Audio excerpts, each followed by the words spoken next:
Hello and welcome to Fiberman.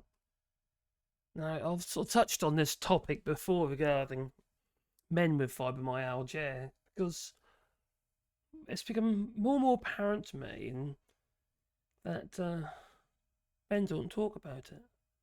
In fact, quite often they don't even get any kind of diagnosis. They just, well, manage, I suppose.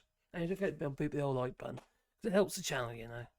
Well, I just come across an article in the conversation, and I thought, well, yeah, this is about right. It's we don't talk about it enough. Now I'm quite fortunate. I got a good wife, and what have you, and yeah, she's been brilliant. She's been very supportive. Well, let's say, for instance, you live on your own, or you're divorcee, or whatever. It must be so blooming difficult to just to just to talk about it, or to push yourself into doing something like find out what it is. Now, this article here, which I found quite interesting. Fibromyalgia. Why is this common? Debilitating condition being ignored by, male patients. It's a macho thing, I tell you. It really is. It's like not wanting to admit that they're broken, effectively. You see, the thing about fibromyalgia, it causes so many issues, psychological issues as well as physical, in the sense of pain, but also in the head. Some people find it really difficult to deal with the pain and discomfort, and they just clam up, literally just clam up. I'm the sort of person who clam up, to be fair, because I don't really cry or anything like that. I'm sort of very I hold all emotions inside. And I think a lot of blokes like that. I really do. Now, let me look at this article. It tells you the usual sort of things. It describes what fibromyalgia is. It says here, undiagnosis in men. Please excuse me, I have fibromyalgia. I'm getting really tired, and also I've got a really sore throat at the moment. It says gender bias plays a significant role in making fibromyalgia invisible among men. Diagnosis is more frequent in women, meaning that male patients are underrepresented in the clinical studies and diagnoses. Is it a case of there's less cases of fibromyalgia in men, or is it just a case of there's less men getting a diagnosis, just grinning and bearing it, basically, until the point where you can't really manage anymore? And, if you've got a mild case of fibromyalgia like myself, well, you might just put up with it. I'm glad I didn't in the end. I'm glad I got some help. Because since I've been taking the duloxetine, that has made a massive difference to me. A lot less pain than I was getting before. I still get pain occasionally, but nowhere near to the level I was getting before. So they say here anyway, these imbalance may exist because diagnosis criteria and assessment tools do not always capture symptoms as they present in men.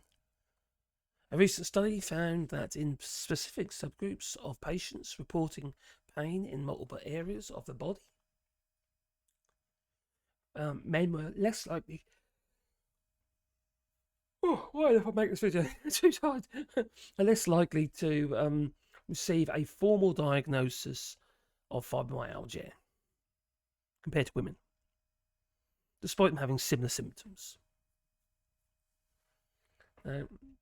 Men's experiences in their words. Okay, here we go.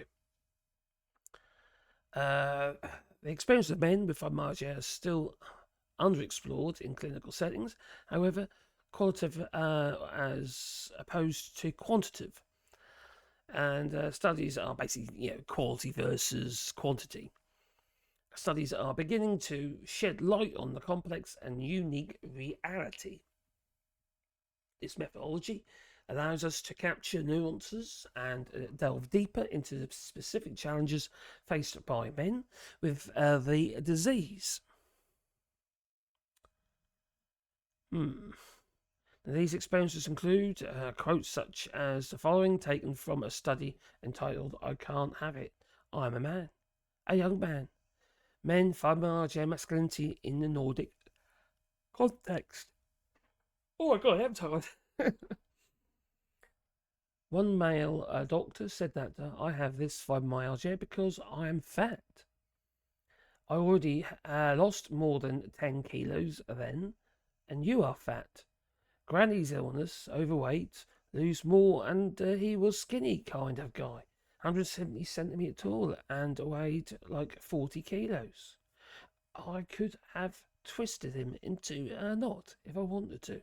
And he comes and says that you are nothing but fat. Lazy bastard you are. You can imagine, it's just that usual kind of narrow-minded, stupid responses that you get from these people. Now, I can quite imagine that there is a lot of truth in that. Maybe there is an equal amount of cases in men as there is in women, but it's just a case of men not coming forward, basically. Just grin bearing it. Another response here. I have always been a very sport orientated person, but I had to give up some hobbies. I used to do competitive dancing, but I noticed that my body did not tolerate it anymore. It was too burdening. As fun as it was, as I had to admit that my body just does not tolerate it anymore. So it's the same old, It's just hold it all inside, really. These expectations of masculinity and psychological barriers. That's a typical bloke, isn't it? Well, I think men these days, or a lot more modern young men now, are becoming more open to discussion about it. I really do. There's those, obviously, who just won't accept that there might be something wrong, because you can get fibromyalgia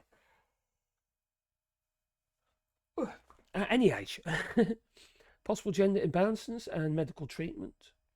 As formation studies show that some men feel a lack of understanding and empathy from health professionals, especially from other men. Treatment needs to be personalised.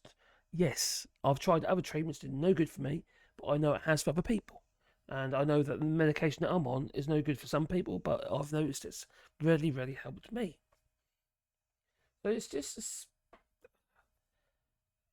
you just need to talk, basically. You just need to come out and actually say something about it and talk to somebody. It doesn't have to be a family member, it could be anybody, really. For start, it makes it more comfortable for you to actually start talking about it as though it's just a normal thing, instead of having some kind of taboo subject, which, quite frankly, is not healthy. Finding that person, and sometimes a professional, is probably the best answer. Because you've got somebody who's not going to be connected to you in any way, other than the fact you might be in their little room, just talking to somebody. No, I know a young man who's been an intern for me, in my woodworking business, and he goes to see a therapist quite regular. I don't know his reasoning why. I didn't pry, but he finds it really, really helps him. Maybe that's what some men need, and probably some women as well. Obviously, it's just it's one of them conditions that it brings you down. It makes you depressed. And when you consider suicide as one of those, as a side effect of fibromyalgia, clearly you need to deal with it, early on, so it doesn't fester in your head and do more damage. Anyway, what do you reckon? Do you reckon it's misdiagnosed in the sense of the amount of men that are diagnosed with fibromyalgia, or they just don't want to talk about it? Leave it in the comments down below. Toodaloo.